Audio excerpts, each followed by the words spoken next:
Perfectly excellent.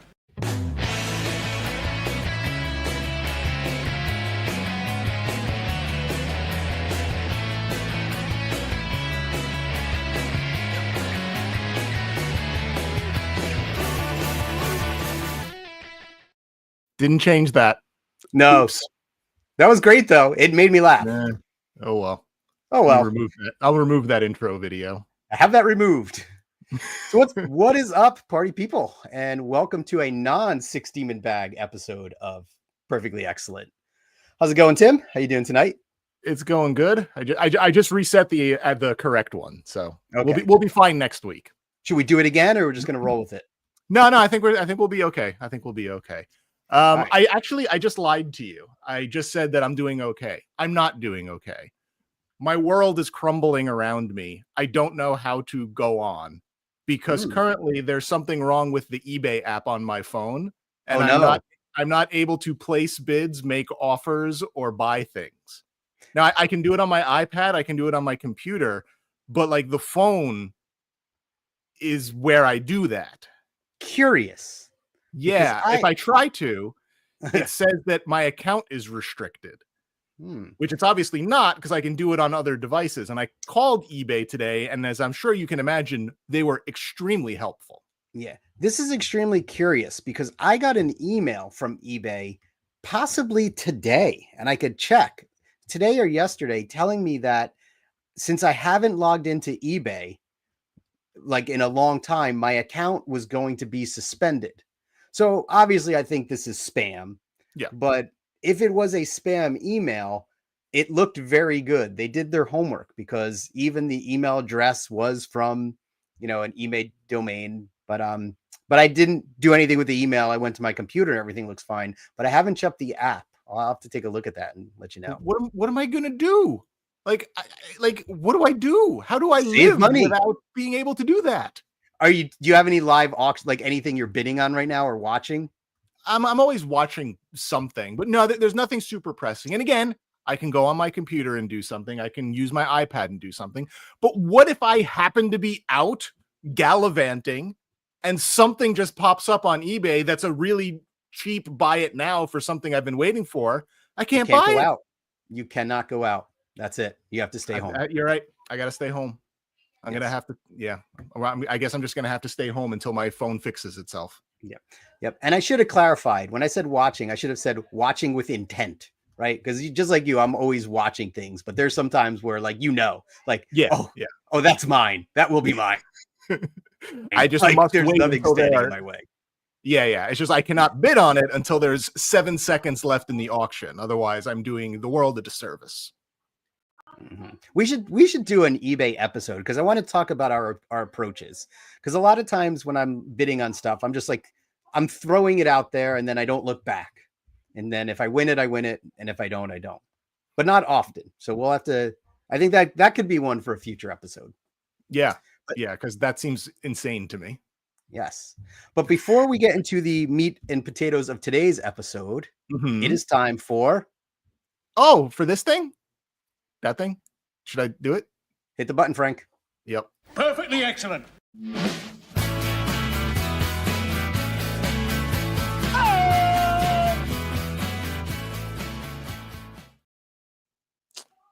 That was the right one.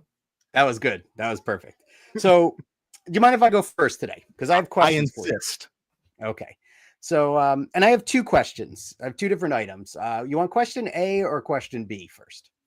Yes. Okay, so we'll go with question A. So, and this relates to eBay. Has there ever been a time, eBay or not, where you went to buy something or you were about to buy something and you're like, hold on, do I already own this? And then you check and lo and behold, you do. No.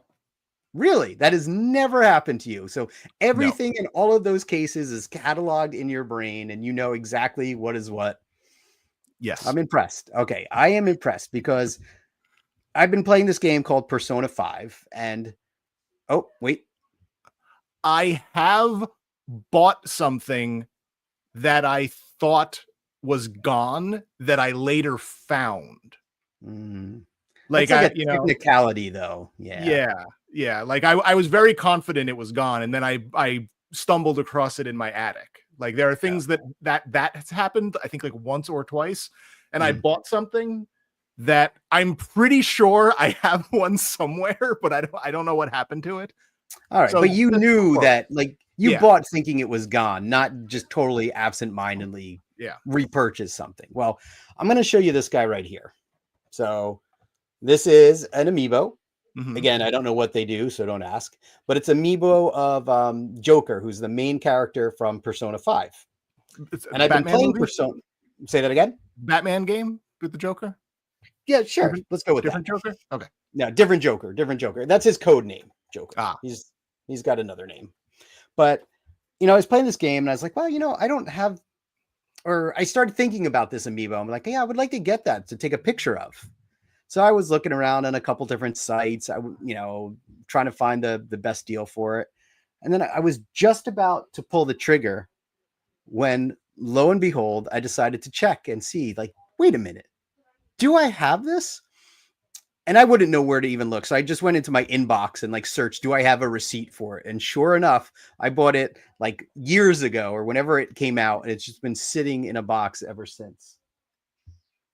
I hear somebody going out the door. So yes, that was my first question to you. You answered in the negative. You've never done that purely accidentally. But maybe as we go into old age, it'll start to become. Yeah, I'm looking forward to that. Yeah, but that was one of my 2 invention exchanges for today. So now I'll hand it off to you to see what you have. Oh, well, I have several figures of the same line. As it's been Yojo June. There's been lots of new pre-orders and things going on, but also some older pre-orders started coming in. So I got a handful of new figures that I'm pretty excited about, and a couple that and then one that I'm not really that excited about, but it was sort of like an obligation purchase. Because as I've told you, as I said a couple times, my goal is to get every figure that was originally released between 1982 and 1986. 1986 is that kind of like line in the sand year for me. And I only kind of half like most of the 1986 characters. So I didn't have a lot of those when I was a kid. So the first one that I'm going to show is one of those 1986 characters, which is Dr. Mindbender. Wow. Is half like half the battle, or is there no relation to that? No. Okay. No. Yeah, this guy looks weird. This guy has no shirt, which seems ill-suited for battle. But a cape. Oh, okay. So... not a character that I really like. I was aware of him when I was a kid, but not one that I really cared that much about. But the original, this is the retro carded version of him. The original one was a San Diego Comic-Con exclusive that was way more expensive and had a bunch of extra nonsense that I would have ended up putting in a plastic bag. So glad it came out. Glad I got it at a reasonable price. It'll go on the shelf, but no real nostalgia for that one. Okay. The next one is the Cobra Viper, which is again from the 86 line, but a much cooler figure. Yes. Right? I remember this guy. Yeah, he's a rad dude. I did not have one of these when I was a kid, but I would have been very happy to have one of these when I was a kid. Are you happy now? I'm very happy now. Nice. Good. Do you cut out the thing on the back when you take them out? Which is funny because these are some of the boxes that I'm not hanging on to. I have been cutting these out, and I have a little pile of them over there, but I actually think I'm just going to throw them away because they're pretty stupid, to be honest with you. But Cobra Viper, big fan. Very cool. So the next of the retro figures, this one I'm really excited about because I did have him when I was a kid. I did not buy the original classified version when it came out, and then it was kind of expensive. So they finally did a retro carded version, and we got Rock and Roll, who's one of the 82 line, which you might have had him. Yes, he's an old dude. Yes. Yeah, he's an old one. So really psyched to finally have him. Played with this figure a lot when I was a kid. For whatever reason, I always very closely associated him with the Ram motorcycle, the motorcycle with the big gun on the side of it as a sidecar. So I always used to put those two together when I was a kid. So I don't have the Ram, but I have my guy Rock and Roll again. And it looks like Alan's a little bit frozen, so I'm going to keep going with this. Hopefully he can at least see this is going on. But the last figure is not one of the retro carded figures, but it's one of the newer waves. But we got Blowtorch coming in, the flamethrower dude. So again, didn't have him when I was a kid, but he's from the 85 line, and I was very aware of him, and I think he's a real cool figure. Okay, I don't recognize that guy. If you can hear Yeah, me, I can hear I you. don't. Okay, I'm back. I didn't know. So what is the deal with the difference in packaging for So those? when the figures originally come out, they come out in just like the standard release line. And then what they've been doing is they've been kind of going back for certain figures and doing a retro carded version of them with Ah, deco that's either more in line with the original figure or sometimes more in line with the look of the cartoon. oh, and you threw out the deco there, and it made me think of the entertainment. Should Very I say good. decorations? I don't know. Deco. I don't. Is it just paint or You pay, deco? Deco. Art it's deco. deco. It's art. It's Archie, art. Archie Archie deco. deco. Yes. Cool. So those are my inventions. All right. So I got one more, and I'll make this quick. I Yep. got another hypothetical for you. Let's say there is a new line of Star Wars characters, or you're going to start collecting a new line of Star Wars characters. Okay. Where do you begin? Well, when you spell, you begin with ABC, Mhm. and when you sing, you begin with do re mi. You lost me on that one. But where do you begin with the collecting? With the first one that comes out, I guess. I don't understand. Are you saying that there's a line that has existed for a little while and I've decided to start dipping my toes in? Sure. Or Or yeah, let's go with that. Like there's Star Wars. Like who are the first characters that you try to grab? What's the first? just in general, bounty hunters. There you go. That was the answer I was looking for Okay, because I got confused. yes, I didn't phrase it very well, and I was dealing with the internet stuff. But I went back and dipped for more of these things, I have and of all of course, those. yep, of Yeah. course, like you know, you Yeah. can't just get some; you have to Yep. get them all. So Yep. I got those dudes. I think they're really cool, except my IG88 stands like this. yeah, Like he's not so good. and that's the reason I went for the sealed ones too, because some of the open ones had some issues. Yeah, I've tried blow drying the legs. I've tried hot water and then cold water. I've tried everything to kind of get him to stand more upright. No dice. He's an old droid. He looks like he's ski jumping. Oh no. All right. Cool. So that's it. That's our invention exchange for today. Now we get into the fun stuff, right? The meat and potatoes. Well, I mean, fun is subjective, but this is certainly what we'll probably spend most of our time talking about. I So think this is fun. This is going to be entertaining. it should be interesting. It should be interesting. Let's get it going. Perfectly excellent. Hey, Penny.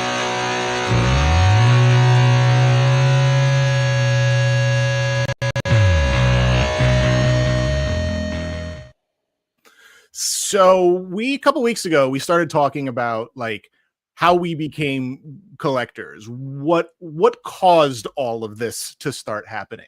And the last time we really kind of focused on just childhood and playing with toys, like the things Mhm. that we were really interested in as kids that we would later have some nostalgia about.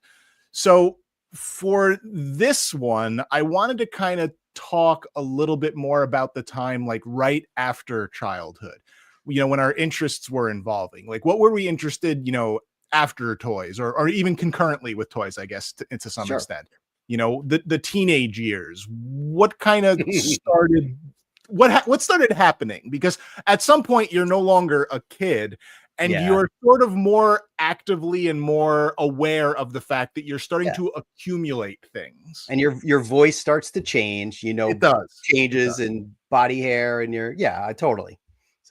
So the one thing, there's one caveat about this is I want to, as much as possible, not talk about record collecting or like VHS collecting or any media, because like Oh, there's I a forgot whole about lot the to unpack there. VHS. Yeah. Yeah, there's a whole lot to unpack there, and that's going to be its own separate thing. So we are going to actively avoid that, but I feel like there's a lot of stuff we could talk about. At least there's plenty of stuff that I could talk about. Yeah, and I as I said when we talked about this last time, and I'm like, a lot of these memories are lost to time for me. But I did some soul searching, and a bizarro thing started to come back. So I'm excited to talk about some of this stuff. Yeah. I did want to start with kind of a weird thing. Now, this probably wouldn't seem all that weird to people who don't know us all that well. But for anyone who really knows either of us, I want to start talking about sports. Yay, sports. There are probably not too many people less interested in sports than you and I are. Other than, of course, the king of sports, New Japan Pro Wrestling. But aside from that, I don't watch any sports. I know you don't watch any sports. Well, but I have been watching the X Games skateboarding, but again, okay, we'll talk about that. And I do like watching curling during the Olympics. So I guess, you could make an argument for that. But when I was younger, I felt like sports were like a slightly more important part of my life. Not like super, but a little bit. So you were into football, weren't you, growing up? I was. And I wanted to start though by asking you, were you interested in sports at all when you were a kid? Either playing them, watching them, like anything about sports? No, I was not. I did Little League when I was too young to say no, when I was just kind of forced into it. But, and there's not any reason. It's not like I dislike them. I think my interests just were never there. Like probably growing up, I would much rather just play with toys and watch sci-fi things than play baseball. Did you play sports with like kids in the neighborhood at all?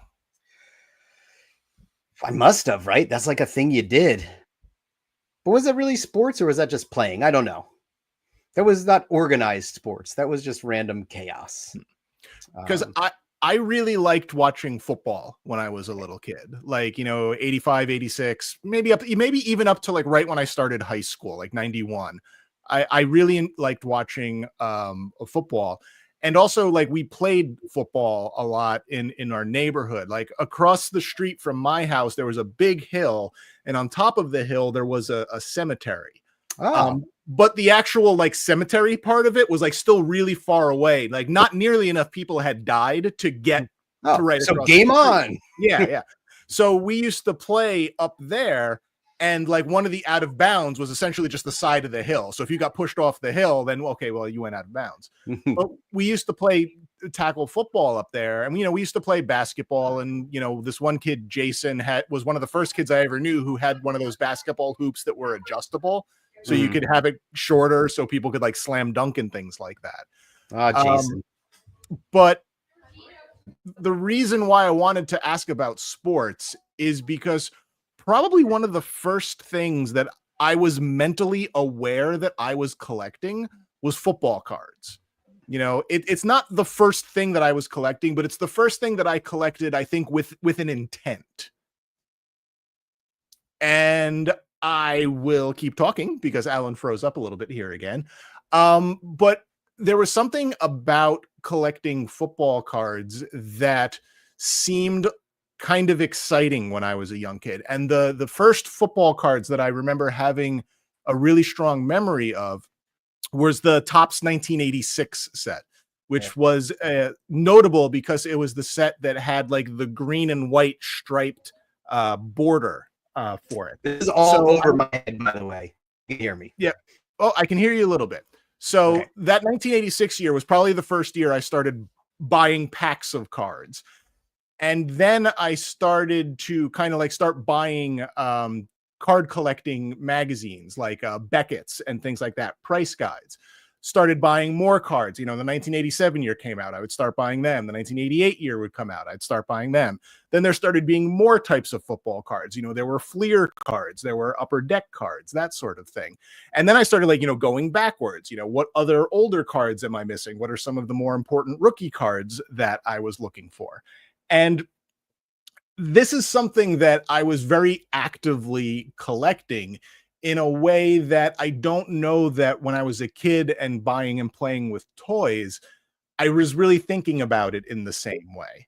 So it's not clear to me if my want of collecting kind of started with trading cards. But again, it was the first thing I was really kind of consciously collecting as a collectible. And where were you going to get them?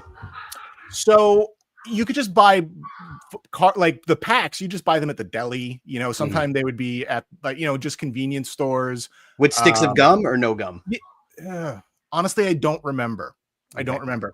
There was this place by me called the Ding Dong Dairy, which is just like the best name for a store ever. That's great. And I remember buying football cards there. I also remember buying like wrestling magazines there. And there was also this place that I think still exists, amazingly enough. There's this place called Bob's Collectibles.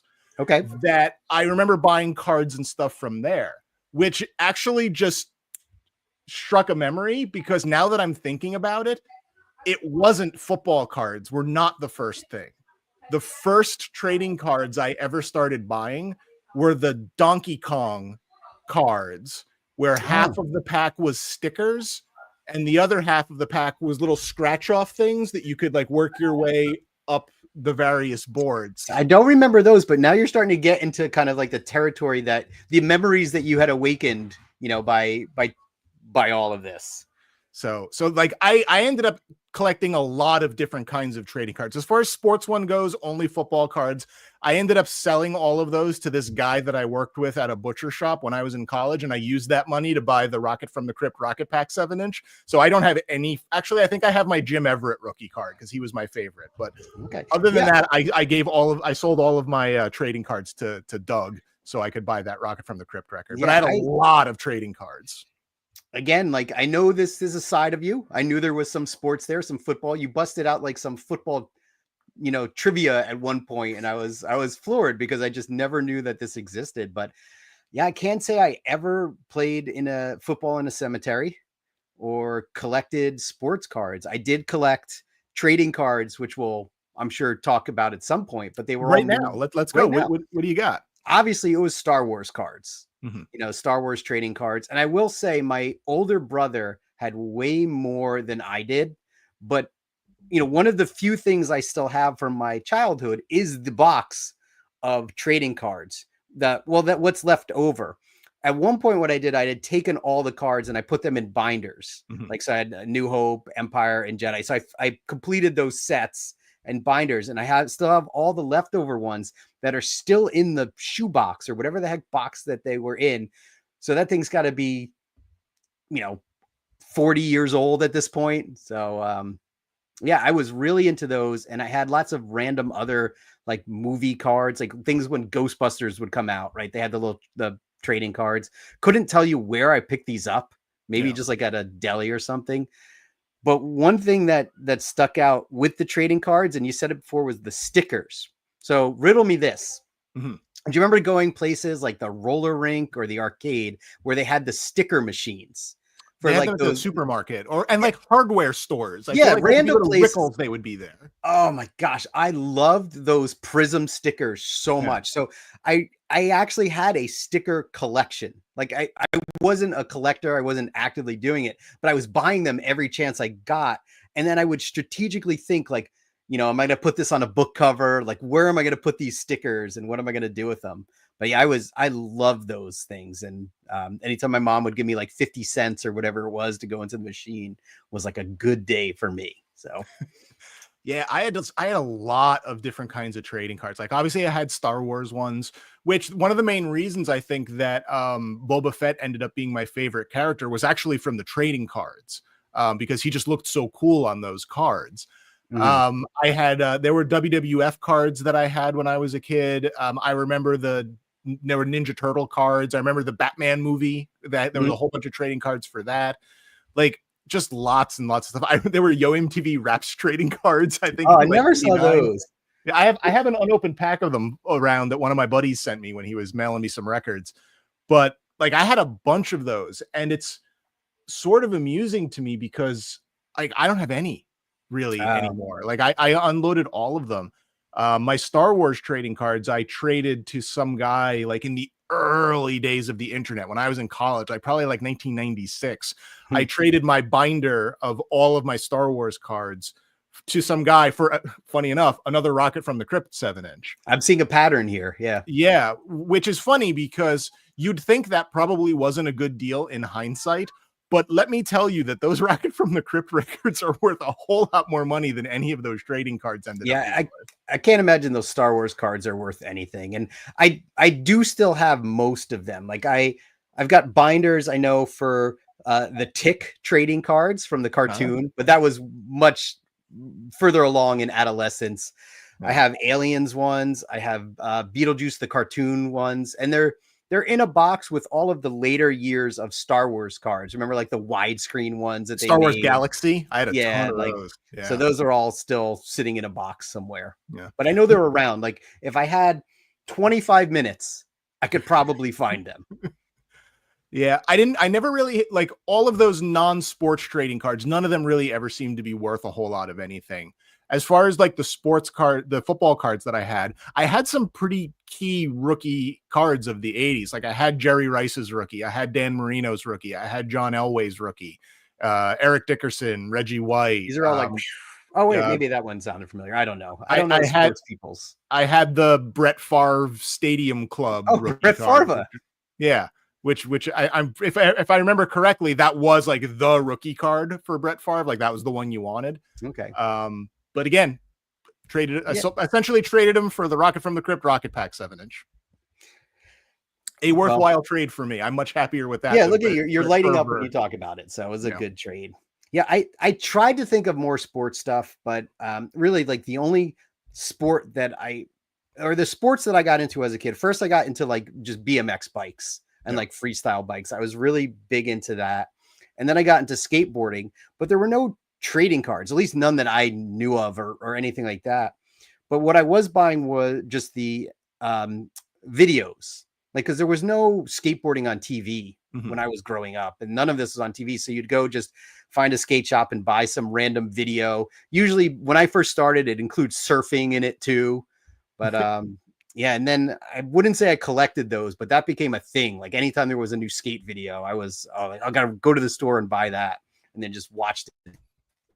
Yeah, because one of the other things that's sort of sports related that sort of started fueling another one of my early collections when I was like 7th, 8th grade and through my high school years was hats, baseball caps. Like I loved baseball caps, and like I had a lot of sports ones.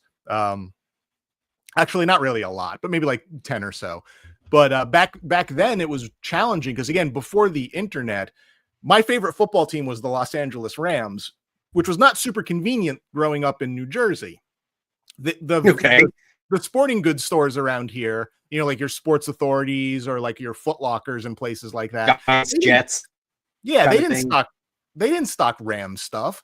Every once in a while you'd come across something in the Sears wish book where it's like, oh, hey, they have a Rams one of those. So you'd order it that way. So I had a couple of Rams hats, a couple of other sports hats. But what really got me with hats when I was in high school was American Needle started doing these like cartoon character hats. So you'd have a hat that had like Bullwinkle on it. You'd have hats with Scooby-Doo on it. You'd have they ended up doing a Ren and Stimpy line. They did all of these like cartoon hats, especially a lot of the Hanna-Barbera ones, which were always kind of like my favorite cartoon characters. And I was obsessed with those. Like I didn't have a ton, I probably had like maybe 15 or 20 or so, but those were awesome. And I remember me and my friends would sometimes drive to malls way further away than our local malls. Just for hats? Just to try to get hats. Like someone said they saw the Ren and Stimpy Mr. Horse hat at the Galleria Mall in New York State. So we would drive up there. It's like, oh, they didn't have it, but they had Powdered Toast Man. So it was totally worth it. So it was a win-win. That's funny. Yeah, I don't know. I don't have hats. Do you want to keep going? I have like things that are not sports related, this is kind of where things might get a little murky timeline wise, because I feel like there's a lot of that weird sort of high school era stuff that started happening. So what do you have that's like the hat equivalent? I'm still in junior high, so I haven't quite made it to high school yet. But erasers and like pencil toppers and stuff like that. School store. Yeah, I was like huge on those little spaceships, aliens. Like, I didn't want to use them because I wanted to play with them. Yeah. And I just remember having like a pencil box full of all sorts of random things like that. And it's, again, I just absolutely loved it. So I had a ton of those, like, Mm. like the rhinoceros and, the sports car and all that stuff.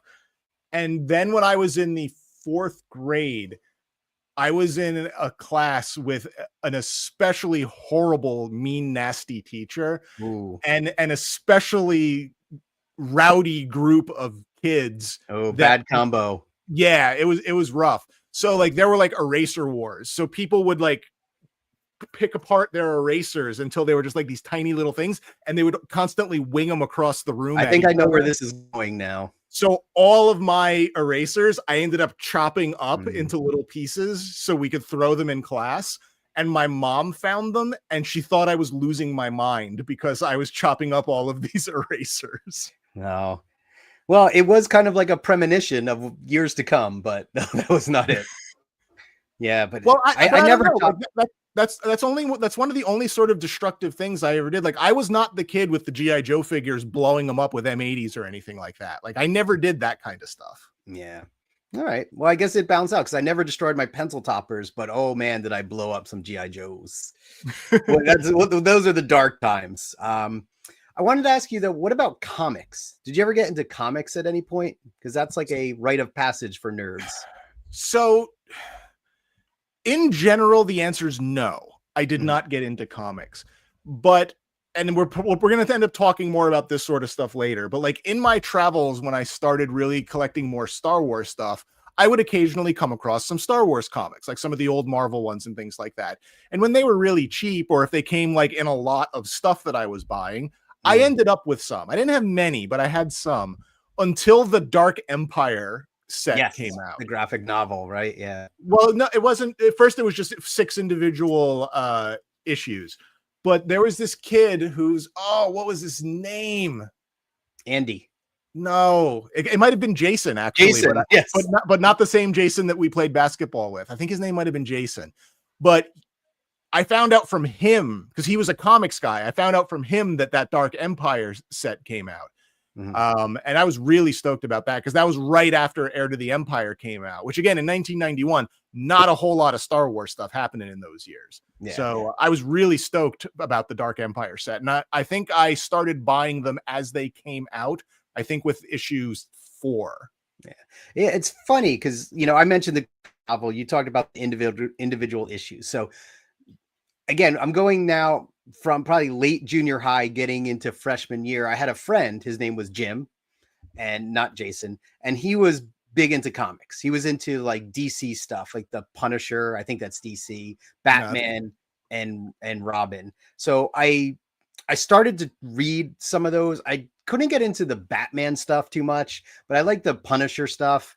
But it wasn't like, it didn't spark anything in me until like you, I found out about like, I didn't realize at the time that graphic novels are a lot of times just collections of comics, but I found the Star Wars ones, and just like you, like that was my home there. I would read those. I wouldn't say I collected them, but and yeah, I didn't really get into comics until I was much older. Where now like I enjoy reading comics, but as a kid, that was one thing that another thing that I missed out on, or just never kind of grabbed me, which is odd based on our lives.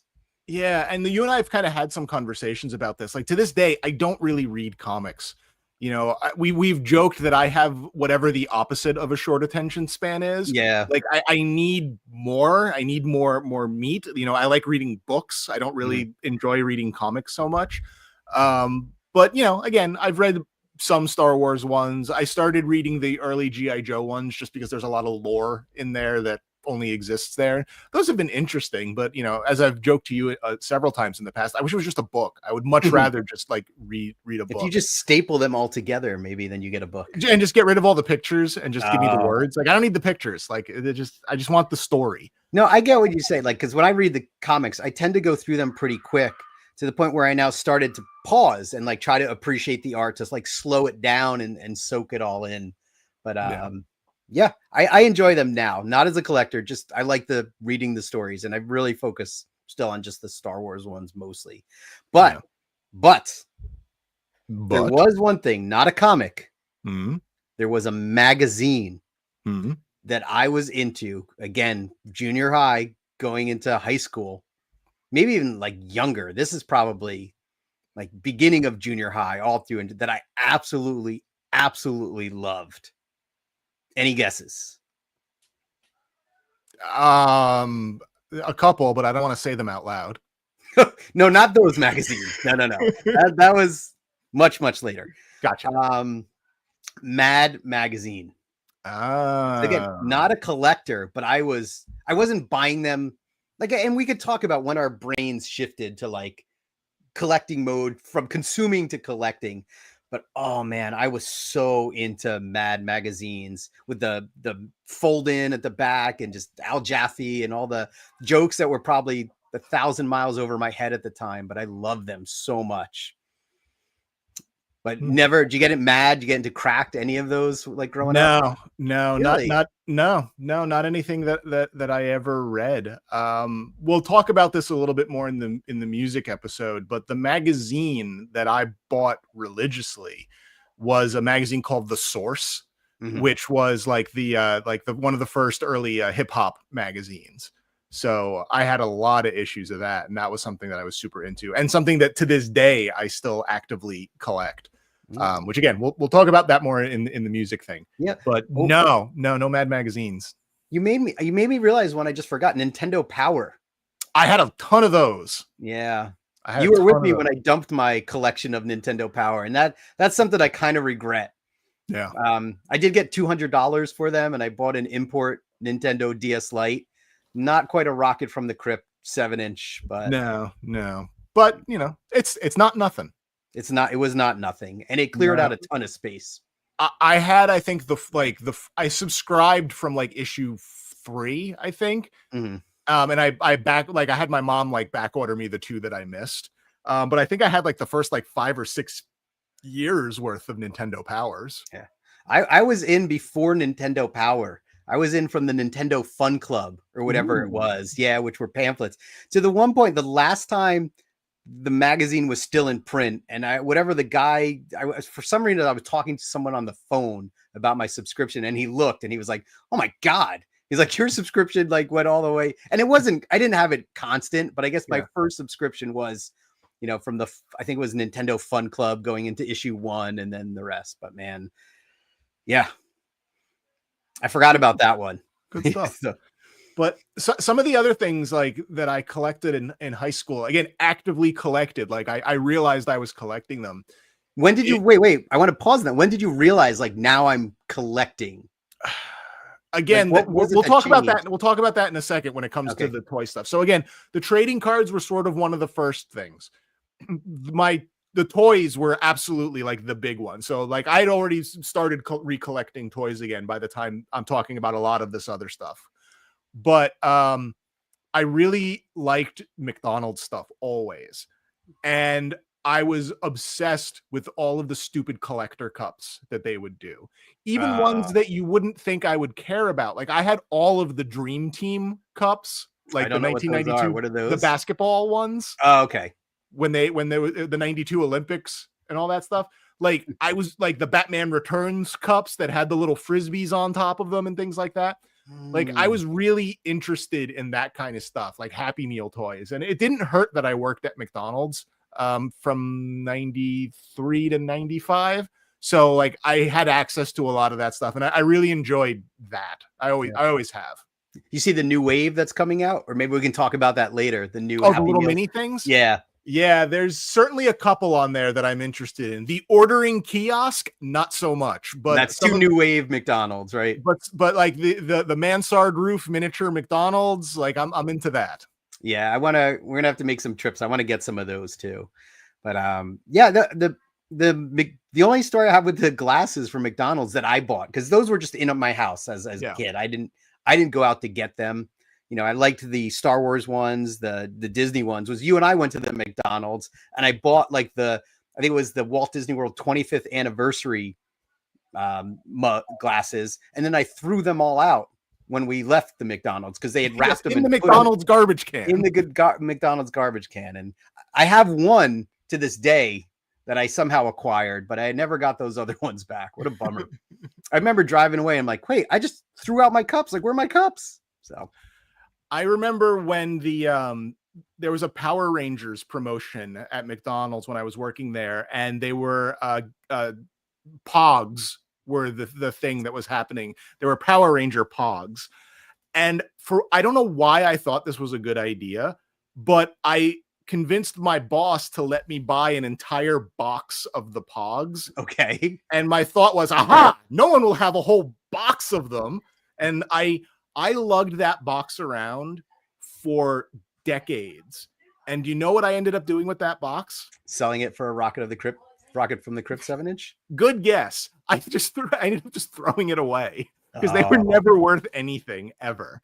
But there's somebody somewhere was looking for a man. I wish I had a box of Power Rangers Pogs. The problem was it got damaged over the years, so it wasn't sealed anymore.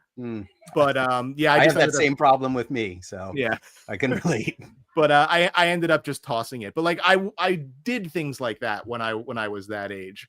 But I don't know if you don't have anything else like that. I think this might be a decent way to kind of segue back into toys, because the toy collecting really is kind of like my actual origin story, where I think something in me got broken, and like I started doing all of this stuff much more hardcore. Yeah, I think we're running short on time, so let's do it.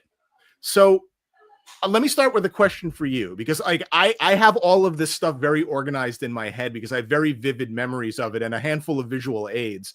But when did you start to like kind of feel nostalgic for toys that you had as a kid that maybe you didn't have anymore? Or the flip side of that is, when did you start feeling nostalgic for toys that you had but like weren't around? Like you went back down to the basement and got them back out or something like that. Whichever one was happening for you. So, you know, I thought about this one, and again, I got into skateboarding, and that kind of like, I think that was when my toy playing really stopped, because I was just focused on going out and skating every day. I didn't get rid of toys, or consciously, you know, I think toys were probably sold at garage sales without my knowledge, but I still had like a toy chest and everything. And at some point, and I remember this moment, but details around it are vivid. I think I was like in Texas visiting someone at this time, went into like a comic shop, and they had a box of loose Star Wars figures just for sale. And something went off in my brain at that point. Like, and I the timing and everything's right, but I was like, I just was enamored by it all. Like, and I'm still young, like at this point. So I remember that's when that's high school or after high school. No, this is definitely like freshman year, maybe, or you know, again, junior, going from junior high into high school, like around that time. But I remember that is what kicked it off for me. This thought of like, oh my gosh, like look at all of these. I haven't seen these and felt like forever. And I was amazed that you could just buy them. So I grabbed a whole bunch of loose figures from that. And I think that's what kicked off the whole garage sale hunting, and like going to like random, you know, like Salvation Armies and thrift stores, just looking for random toys at that point. So I'll have to dig deeper to try to pinpoint that moment, but I can remember seeing that box, and I remember talking to the owners of the shop about it. And yeah, something just went off in my brain then. And I imagine that they were like next to nothing, right? Yeah, they were like $2-3 a pop. Yeah. So I can trace like the exact moment that stuff started to matter to me for whatever reason. Now, keep in mind that my mom got rid of all of my Star Wars toys at some point in like 1985, maybe, because I was more interested in like He-Man and Transformers and stuff at that point. So she's like, oh, okay, we can free up some space, and she got rid of them.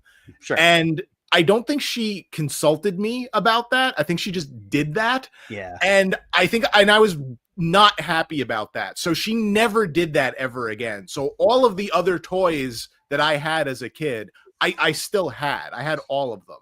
So in 1987, when I was 10 years old, okay, I turned 11 in December of No, I turned 10. I would have been 9 years old in 1987. So in December of 11. My math is bad. 10, 11 years old.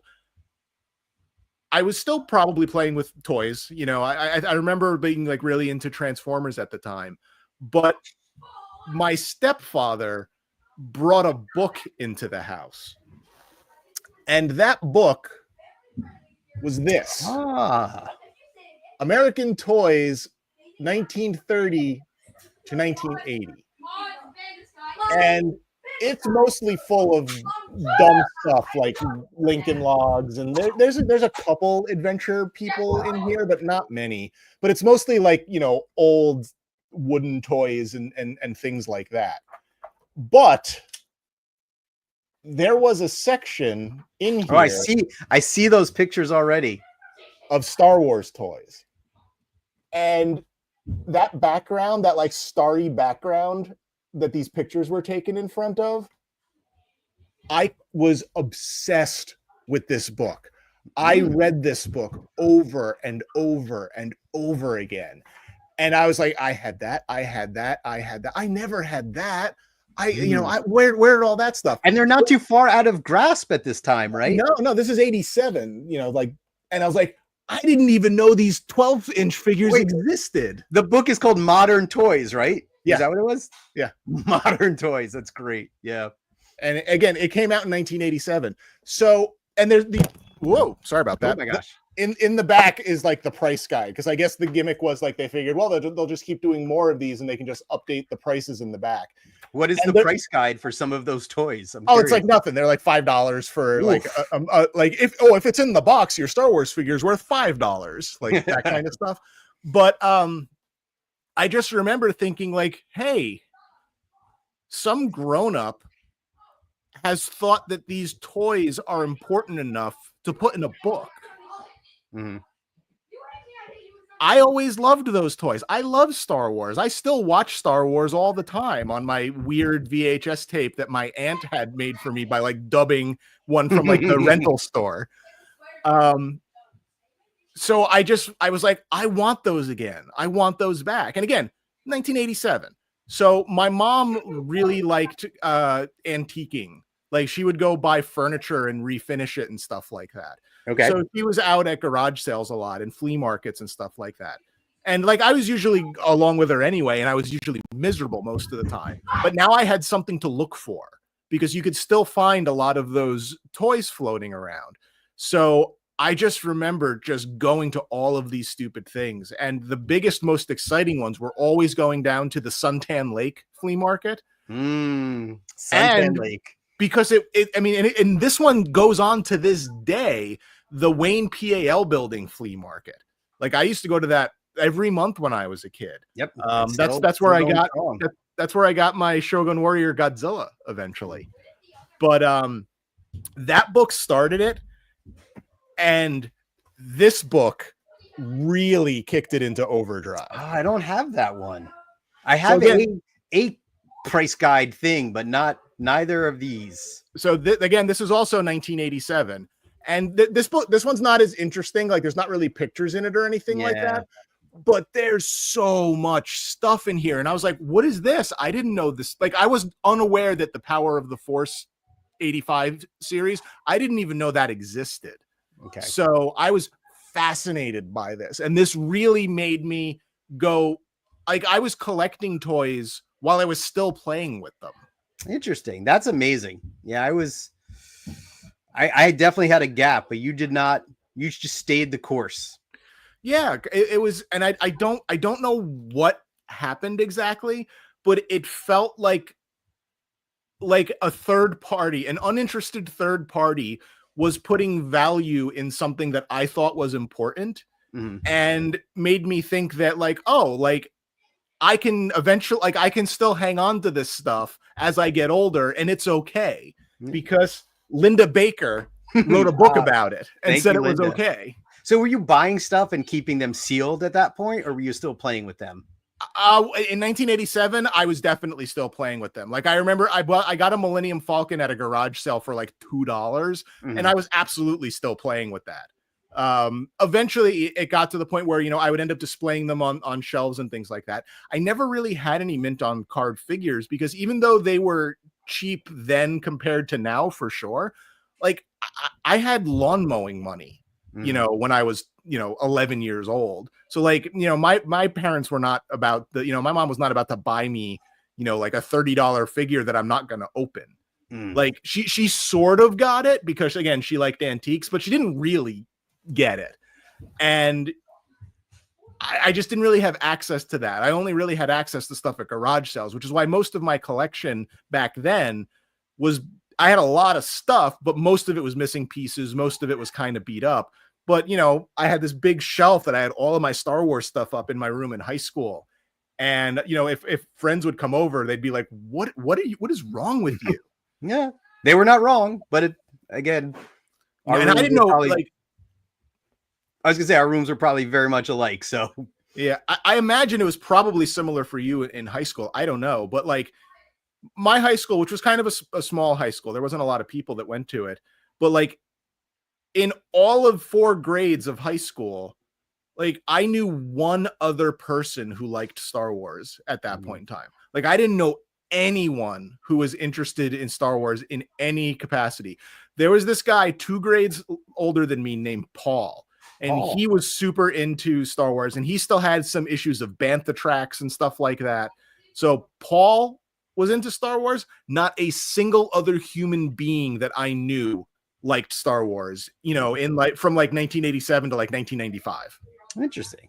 Yeah, I don't know. Like I had no friends my freshman year of high school. Like the 2 friends, remember Jim that I mentioned before, he moved away, I think in junior high, and then I went to private school for 1 year and then went back to, was it junior? Yeah, it was junior high. I went back. I basically had no friends for like a while. No, I mean, high school, sorry, I'm mixing up. Junior high, I had no friends. By high school, I was weird enough on my own. But yeah, I didn't really talk to anybody about any of this stuff growing up. Yeah.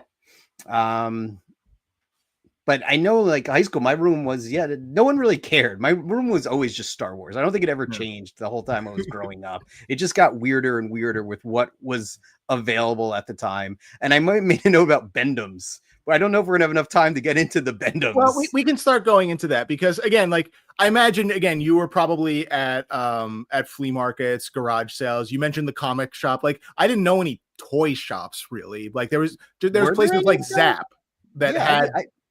I didn't know vintage toy shops back then. They might have been, but nothing was on the radar. Well, they were modern toys, according to your book, so there wouldn't be vintage toys. That's true. But like the occasional comic shop would have something like that. I remember being super impressed the first time I went to Zap. Same. I wonder if we went together, but yeah, I remember going in there and just being like, oh my gosh, look at all this stuff. I bought like a giant Boba Fett thing that someone had hand painted, and just seeing all that cool stuff they had. I think a lot of my sealed figures that I have are I probably bought from Zap for, like you said, $30, $40, which was probably a lot at the time. But yeah, that was big. Stuff. But then like at some point, well, actually the other, like, did you have any like price guides or anything? I do. That? And again, give me another 25 minutes and I can get it. But the one I had, it had pictures, but no color pictures. It was all just black and white on the inside. And I just bought it as like a cool thing. I didn't buy it as to like, oh, look at the price of this, or I want to go after that. It was just like, oh, this is cool.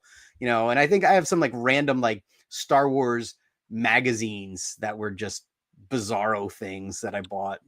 Did you buy like any of the toy collector magazines, like Action Figure News and Toy Review, or no, I never picked up those? Tomarts, I think that was the other one. Was Tomart's Spirit Guide? What is that? Yes, yeah. No, I never see. Again, this is why, like, and I think you and I will have to sit down and have like a real philosophical conversation about this, because I never felt like I was collecting things, and I don't know what the distinction is. Like, I can tell you. I can tell you. I don't mean to interrupt you, but I can tell you what the distinction is. What is the distinction? You are in complete and utter denial.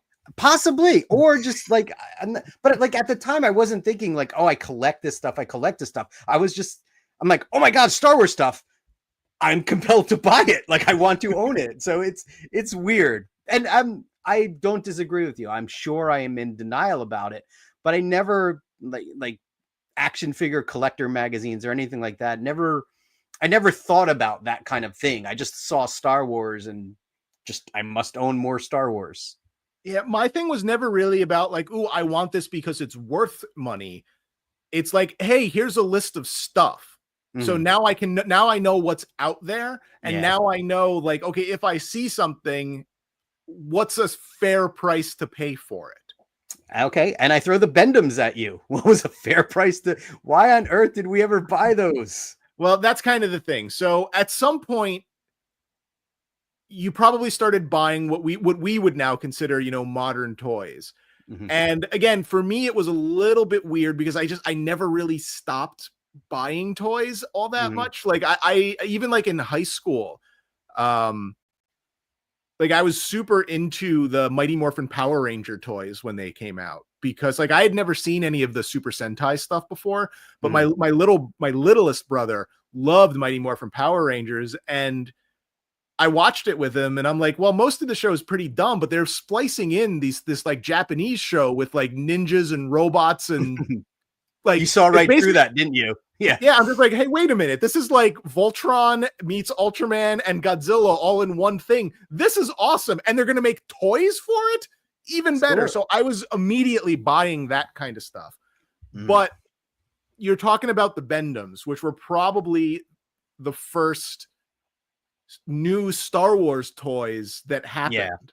Yeah, right. That was it. Like they came out and there was no Star Wars anything for, it felt like a lifetime at that point, right? Yeah, and I remember there were single carded ones, and I think there were like 4-packs of them. Like I never had that much money going around, so I only got the single ones. And again, they're still lingering. Like I think I Obi-Wan Kenobi, the C-3PO, and they were terrible.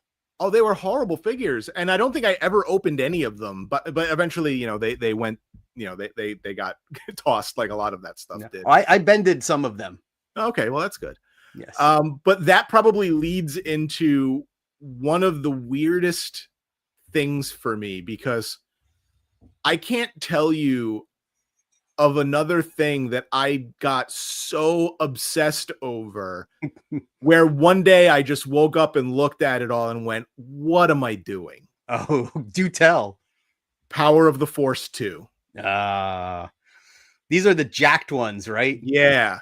That was probably, I don't know exactly when those came out, but I would imagine it was either late high school or early college, because I remember buying some at Rockaway Mall. I'm looking it up here. Yeah. At the Toys R Us at the Rockaway Mall, and at the KB Toy Store at the Rockaway Mall, and coincidentally enough at the comic shop at the Rockaway Mall.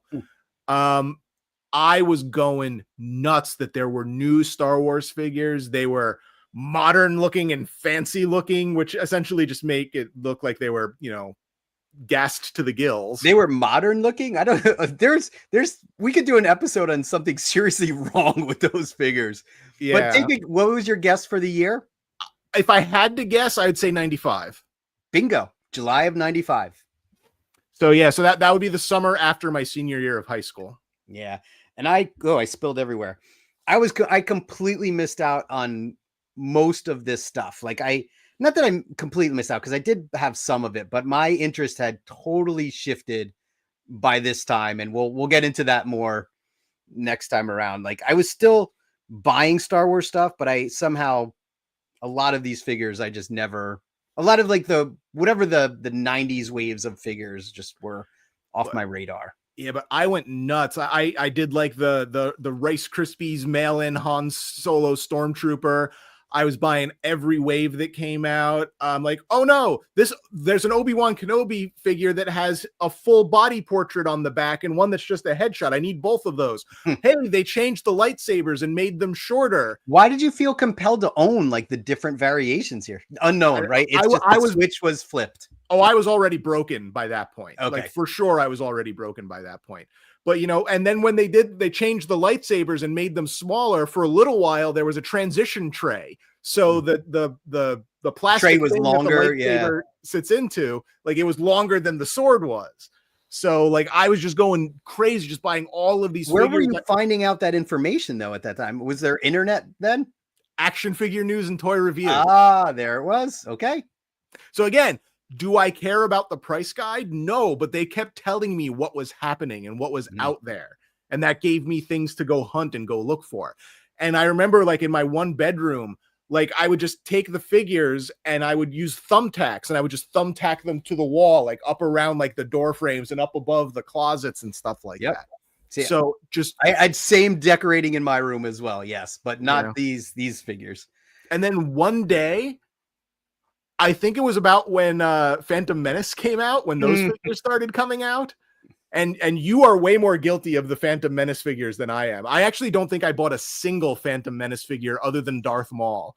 But I remember just one day I was like, these are all terrible looking action figures. I don't like these. I have no nostalgia for this.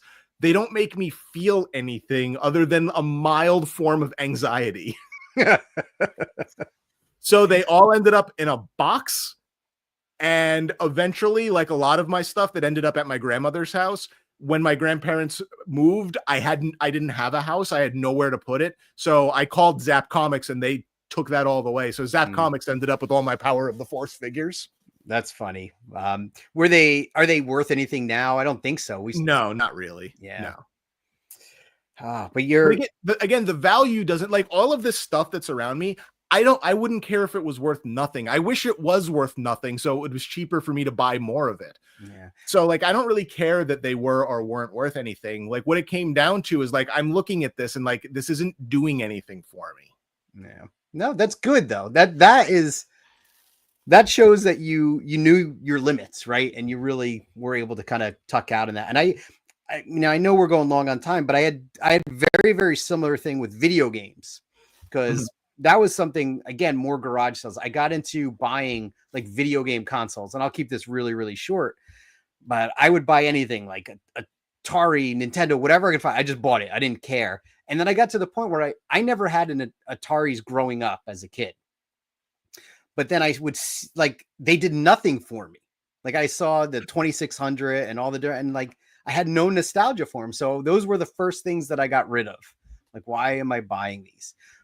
But I want to go back to the Phantom Menace. Because you're awakening all these memories now. Yes, I do remember a lot of those. You did the Midnight Madness thing, right? I did the Midnight Madness at like Toys R Us or whatever it was.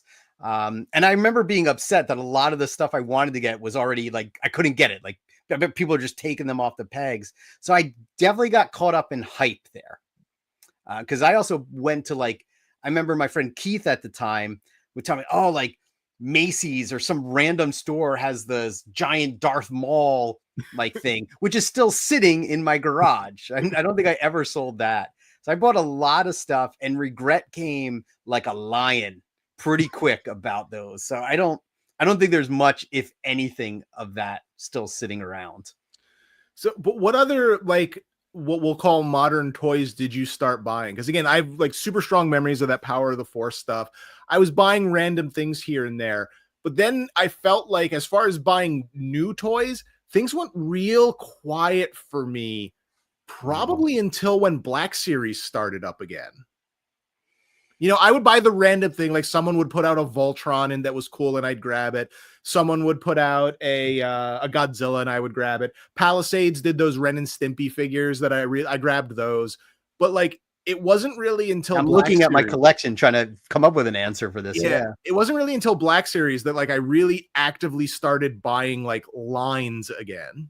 Yeah.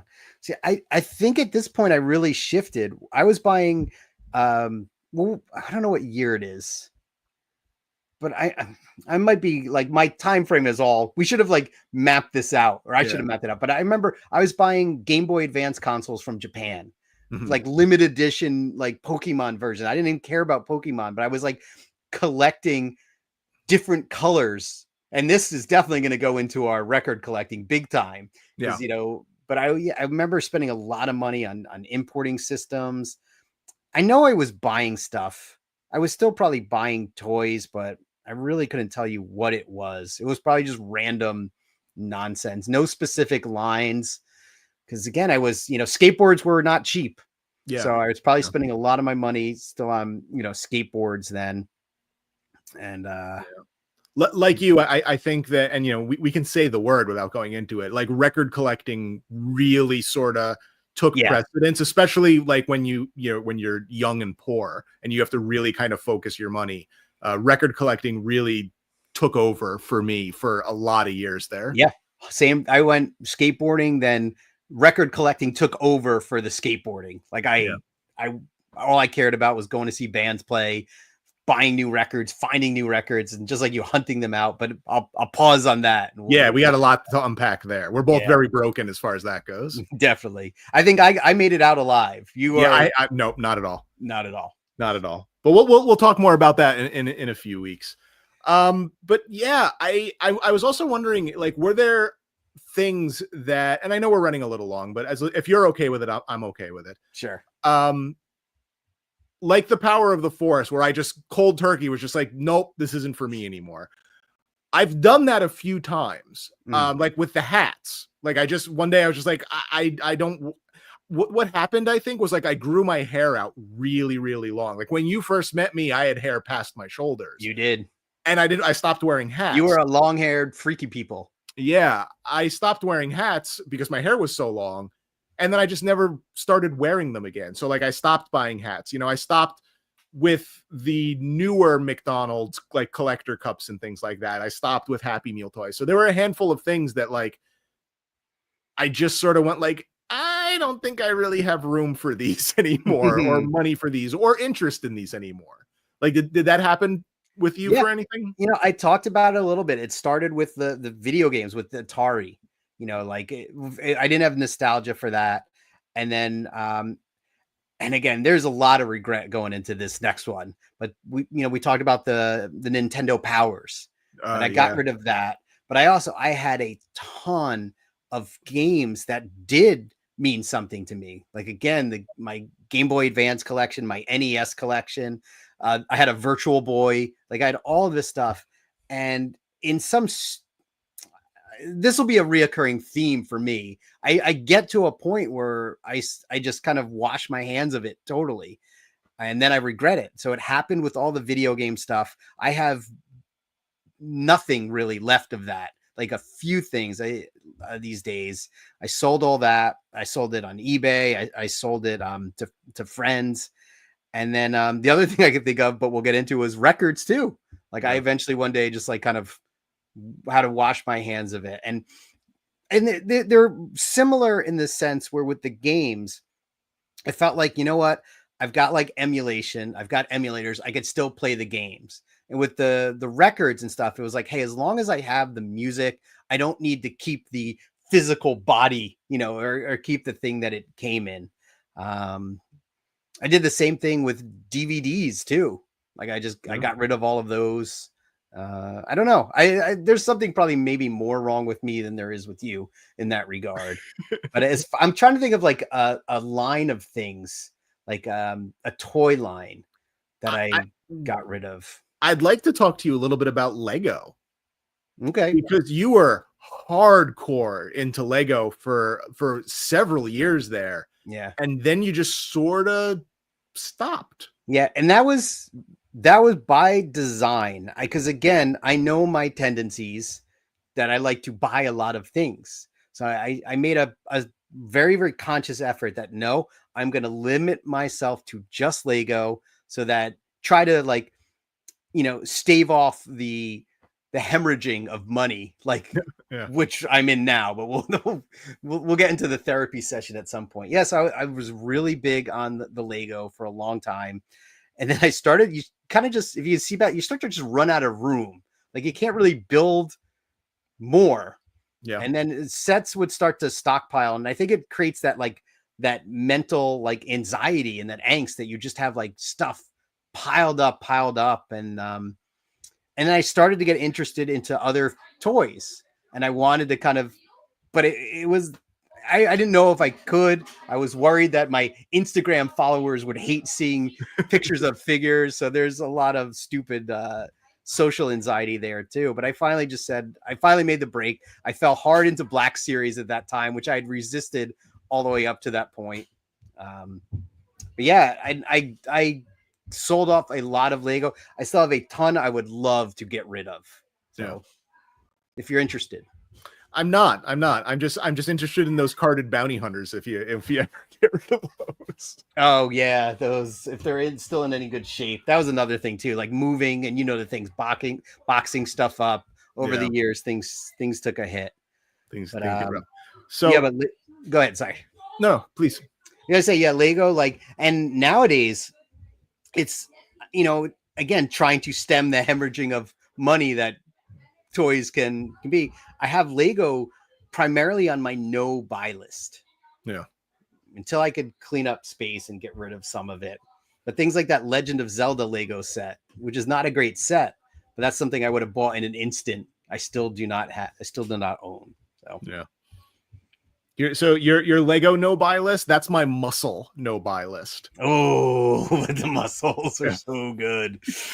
I until I can think of a way to actually display those that make any sense at all, no muscles are allowed to be purchased. The belt and the ring in Glory. There's nowhere to put. They're so small and so thin. They would just take up so much unnecessary room. Glory be thy name. I got to figure out a better way to do it. If I can figure out a way, I really want to start collecting muscle. But until I can figure out a way to display them, I will not buy things to put in boxes. That's a very strict rule that I'm setting for myself. With posters too. Don't even get me started about how many millions posters. We didn't even talk about posters. That was a big thing. Oh, so many posters and tubes. I got rid of 80% of them because I had hundreds of posters in tubes that if I plastered on every single spare inch of wall, floor, and ceiling and outside of my house, I still would not have had enough room for all of that. Oh my, I completely forgot about the posters. And yes, I still have tubes and tubes and tubes of posters. Yeah. But I've bought a couple of things that I want to hang up, but they're going up. I have a little pile of stuff over there. It's going to stay there mocking me until I frame it. I'm not putting any of that stuff in tubes. It's going up on walls. I will not buy anything like that to go in boxes or go in tubes ever again. And I'm delinquent on that because I do have my pile of things that I want to get framed is growing and growing. One of your posters that you so kindly gave to me is leading that pile. So I really need to go and just bring it all out there and get it taken care of. All right. So let's wrap things up. How can you honestly look me in the face and say you're not a collector after this conversation? I don't know. I guess I can't. I guess I just don't know my own self when I turn from like a collector to not. I felt it a few times where you look at something, and I'm sure you've done this too, where you say, well, like you're doing the mental gymnastics in your head that I could buy this now, but that means I need to go on eBay and get the two other things that go with this that are not like, I know I've done that many times. So maybe I'm still in denial quite a bit, but I don't know why you don't just embrace it. You know, we're not that different, you and me, Alan. Watusi, yeah. It's just, I think the fact that switch was flicked in me so young, I've had a lot of time to just kind of come to grips with that. You know, again, it is not normal for an 11-year-old child to be at antique stores trying to buy things to put up on their walls, you know, to put on shelves and things like that. That's not normal behavior. Even for like people within the collector community, almost all of us fell out of it for a while and then kind of got back into it at some point. It's very unusual for someone that young to get triggered by a couple of weirdo books that end up in your house. So like, I think I've had a little bit more time to just accept that I'm a broken, horrible human being.